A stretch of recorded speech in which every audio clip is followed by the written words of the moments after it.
Hi friends, welcome back to కన్నా traveller. ఈరోజు కూడా ఒక మంచి హార్ట్ టచింగ్ ఇన్సిడెంట్తో మీ ముందుకు వచ్చాను. ఇది చాలా బాగుంటుంది స్టోరీ. ఈ స్టోరీని వింటే మీకు కూడా ఒక మంచి ఫీల్ రావడం గ్యారంటీ అని నాకు అనిపిస్తూ ఉంది.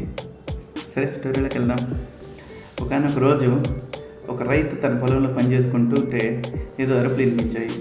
వెంటనే అటువైపు వెళ్ళి చూసాడు ఆ రైతు, ఏం జరుగుతుందా అనేసి.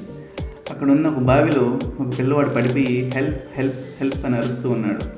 అయ్యో పాపం, పిల్లవాడు బావిలో పడిపోయి అరుస్తున్నాడు అంటూ ఈ రైతు హుటాహుటి నా బావిలోకి దిగి ఆ పిల్లవాడు బయటికి తీసి ధైర్యం చెప్పి, ఏం పర్వాలేదు బాబు, నువ్వు ఇంటికి వెళ్ళు అని చెప్పి పంపించేశాడు అనమాట. పంపించిన తర్వాత నెక్స్ట్ డే మార్నింగ్ ఆ రైతు మళ్ళీ పొలం నుంచి ఇంటికి వస్తూ ఉండే టైంలో ఒక ఖరీదైన గుర్రపు బండి ఆయన ఇంటి మీద ఆగి ఉంది. ఆ గుర్రపు బండిలో నుంచి ఒక పెద్ద ఆయన దిగాడు. ఆయన ఖద్దరు బట్టలు, ఆయన పర్సనాలిటీ అంతా చూస్తే గొప్పింటి ఆయనలాగా అనిపించాడు. ఎవరు బాబు గారు మీరు, ఎవరు కావాలి మీకు అని అడిగాడు రైతు. నేనా, పక్కూరు మాది. నిన్న నా కొడుకుని బావిలో పడిపోతే నువ్వే కాపాడే ఉంటావు కదా, నీకు చాలా కృతజ్ఞతలు. నువ్వు చాలా పెద్ద హెల్ప్ చేశావు నాకు. నువ్వు చేసిన సహాయానికి రుణం తీర్చుకోవడం నా జీవితంలోకి జరగని పని. ఎందుకంటే నా జీవితం నా కొడుకు అనుకుంటూ బతుకుతున్నాను. నాకు ఎంత ఆస్తున్నా, ఎన్ని కోట్లున్నా నా కొడుకు లేని జీవితం నాకెందుకు? అలాంటిది నా కొడుకు నిన్ను మీరు కాపాడకపోయినంటే ఈరోజంతా మేము ఏడ్చుకుంటూ పెడబొబ్బులు పెట్టుకుంటూ మా ఇంట్లో బాధపడుతూ ఉండేవాళ్ళం. మీకు చాలా థ్యాంక్స్ అండి అని చెప్పి ఆ రైతుకి కృతజ్ఞతలు చెప్పుకొని, మీకు నా వంతుగా నేను ఇస్తున్నటువంటి ఈ సహాయం అనుకోండి అని చెప్పి ఒక బ్రీఫ్ కేస్ నిండా డబ్బులతో ఆ రైతుకి ఇచ్చాడు. కానీ ఆ రైతు, అయ్యా, ఆ పరిస్థితుల్లో మీ కొడుకు కాదు, ఏ కొడుకున్నా ఎవరు కొడుకున్నా నేను కాపాడేవాడిని. నేను సాటి మనిషికి సహాయం చేసిన తప్ప ఎవరో ఏదో చేస్తారు, నాకు సహాయం చేస్తారని చెప్పి నేను ప్రతిఫలం ఆశించి ఏమి చేయలేదండి, దయచేసి నాకు వద్దు అని చాలా సున్నితంగా తిరస్కరించాడు. ఆ పెద్ద ఆయనకి ఏమైనా చెప్పాలో అర్థం కాలేదు.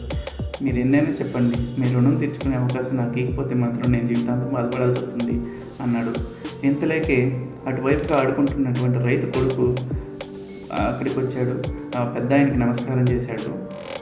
ఎవరి అబ్బాయి, మీ కొడుకా? ఏం చదువుతున్నావు బాబు అని అడిగాడు. అంతలేక ఆ రైతు, అవునండి నా కొడుకే, ఏదో కొంతవరకు చదివించాను. ఆ తర్వాత చదివించుకునే స్తోమత నాకు లేక చదువు మానిపించి నాతో పాటు పొలానికి తీసుకెళ్తున్నాను. ఆ పని ఈ పని చేస్తూ నాకు సహాయంగా ఉంటున్నాడు అని చెప్పాడు. అవునా, అట్లయితే నాకు ఒకసారి నేను ఒక కోరిక కోరుకుంటాను మిమ్మల్ని, నాకు అది తీర్చండి అంటాడు ఆ పెద్ద ఆయన. చెప్పండి బాబు గారు అంటాడు. అది కాదు, నా కొడుకుని చదివిస్తున్నాను కదా, అదే స్కూల్లో నీ కొడుకుని కూడా చదివిస్తా. నా కొడుకు ఏమైతే కొనిస్తానో పుస్తకాలు కానీ ఏదైనా సరే నీ కొడుకు కూడా కొనిస్తాను.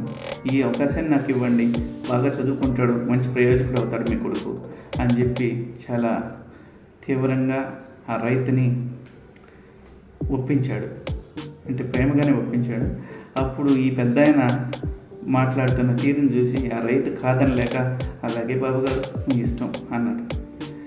అలాగే ఇద్దరు ఒకే స్కూల్లో, ఒకే కాలేజీలో, ఒకే యూనివర్సిటీలో వాళ్ళ చదువులు ముగించారు. ఆ తర్వాత కొద్ది రోజులకి ఆ పెద్ద ఆయన కొడుక్కి ఏదో అంతు తెలియని రోగం వచ్చి అతను మంచాన పడ్డాడు. డాక్టర్లు అంతా చేతులు ఎత్తేశారు.